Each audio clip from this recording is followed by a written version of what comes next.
Hello, Namaste students. Today we are starting a new topic, that is Regulations and Acts by British, and we will study it in parts. Today in this part, that is a part 1, I included the Regulatory Act, first of the two acts, Regulatory Act 1773 and Act of Settlement 1781. I am Dr. Veena Shantanu. I am a GS mentor. So going to the acts and regulations by British in India.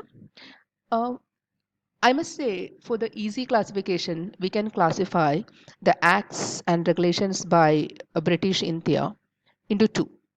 That is one before 1857, that is before 1857, and after 1857 revolt. You know the revolt of 1857, before 1857, and after 1857 revolt. So before 1857, it was like under English East India Company, and after 1857, it was under Crown. So under English East India Company, the starting act itself is Regulatory Act 1773. You please notice the term regulatory. It's regulatory. Okay. So the second one was Act of Settlement. It's a very simple act, and we have to study only one statement.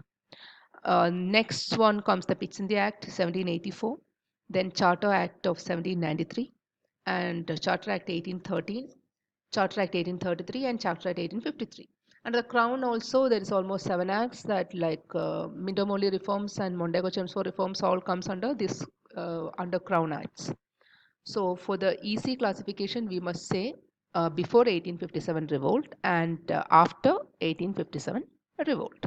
So going to our Regulatory Act 1773, what's the background of this particular act? The thing is that the English East India Company came to India or some other Asian countries only just to make what? Profit for the Britain, profit for the government, British government only. And it was so shocking to the Crown and the British government when English East India Company asked a loan of £1 million. That's not a silly thing, right?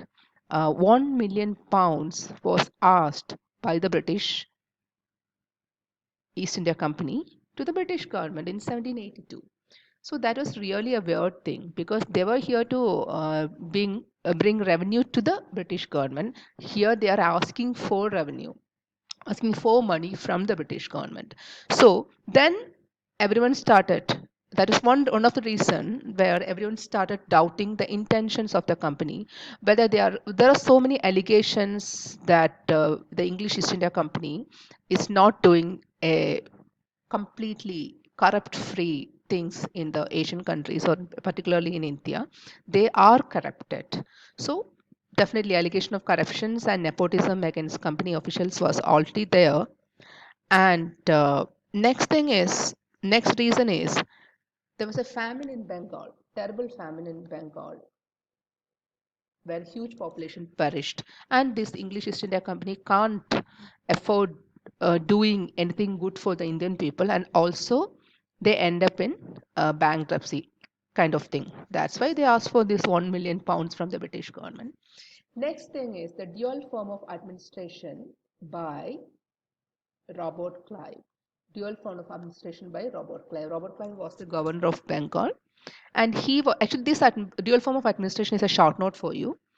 And this kind of administration is actually not famous; it is notorious or infamous. The infamous dual form of administration by the notorious Robert Clive. We must say like that.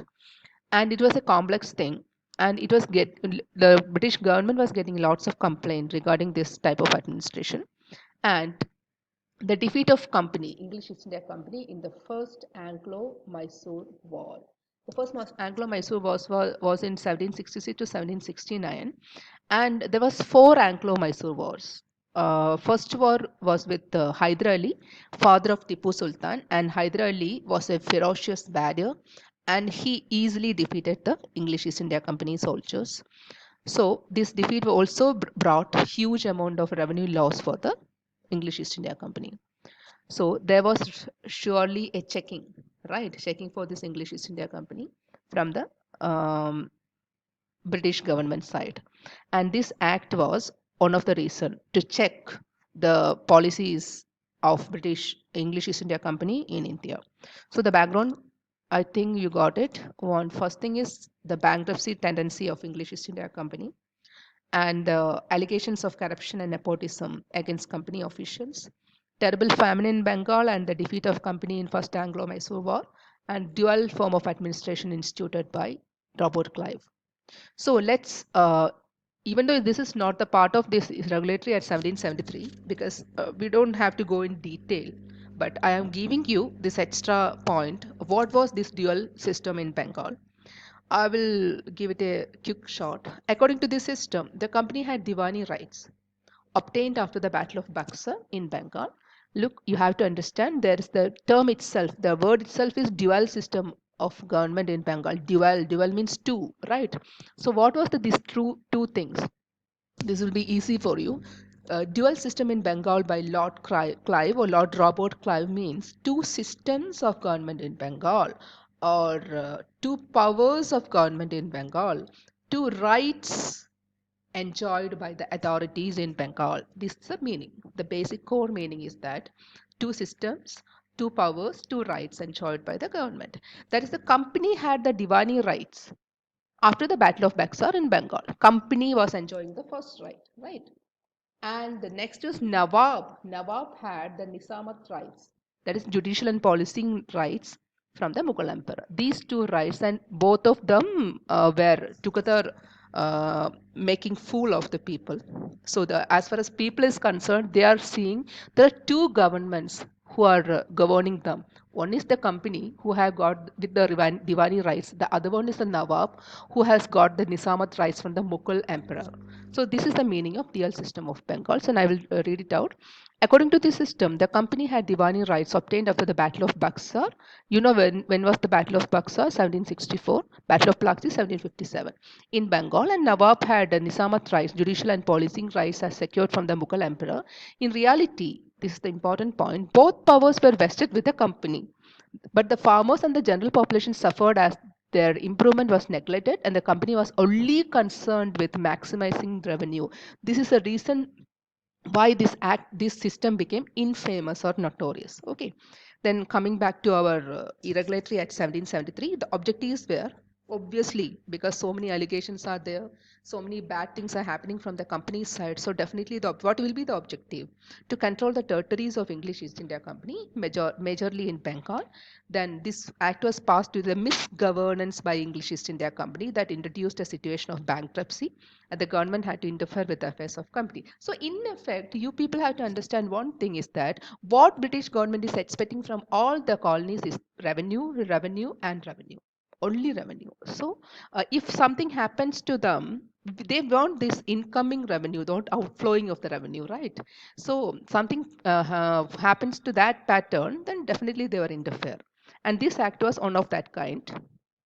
Provisions of Regulatory Act. Four things you have to understand. First is it prohibited English East India Company from private trades, bribes, and present, because English East India Company was prohibited from conducting any private trade with Indians, private trade with locals. Indian English East India Company was prohibited from taking bribes and presents. Even presents were not allowed for English East India Company anymore. So the next one was the court of directors were made to check on the revenue, civil and military matters of English East India Company in India. Revenue, civil and military matters are not the monopoly of English East India Company anymore, because someone is there to check on them. Then that someone was called Court of Directors, COD. But the most important points were under this act is not these two. There's the appointment of Governor General in the presidency of Fort William. Presidency of Fort William means Calcutta. Governor of Calcutta. Simply this means till far India has got three governors. That is one in Bombay, one in Madras, and one in Calcutta. Okay. So now this Calcutta governor became the Governor General of Calcutta, not India. So the governor of Calcutta became Governor General of Calcutta. That's the governor of Presidency of Fort William became the Governor General of Presidency of Fort William. And obviously, the last governor of Calcutta was our Warren Hastings. So he automatically became the first Governor General of Calcutta.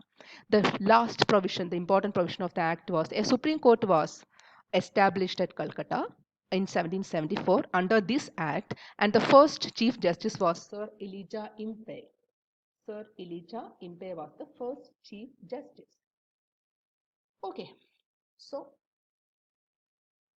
the Act provided for the appointment of Governor General along with 4 councillors in the presidency of Fort William, jointly called Governor General Council. This is very important. These 4 councillors is very important. The Governor General has got 4 councillors in the presidency of Fort William, and this together they are called Governor General in Council.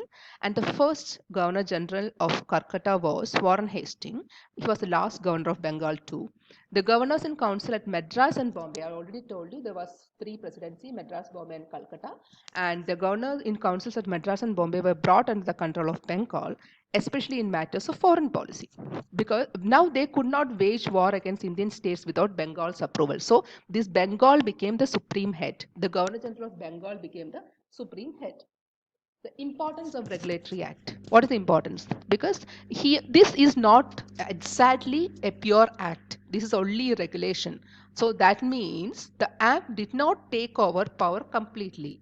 So they can be called regulating. This is the first step taken by the British government to control and regulate the affairs of English East India Company. Till before this act, till now, this English East India Company was completely enjoying their complete freedom. But now, this is the first taken by British government to control and regulate the affairs of English India Company. That is, it permitted the company to retain its territorial possessions in India, but sought to regulate the activities and functioning of the company. Next, the political and of the company were recognized for the first time. Till now, they have mixed up with this political and administrative function. Now, the political functions and administrative functions were recognized for the first time. This laid the foundation of central administration in India. What's the meaning of that? Could you please comment what you understand from this statement? Comment in the comment box. What is the meaning of this statement? That is, it laid the foundation of central administration in India. Okay. I already told you the answer. You just have to recognize that. So, what were the drawbacks of this act? Because the Governor General had no veto power. Obviously, without this veto power, how can he function? The Supreme Court's power were not well defined. It was a random decision and impulsive decision. Did not address the concern. Obviously, this is the greatest drawback. It did not answer the concerns of the Indian population who were paying revenue to the company.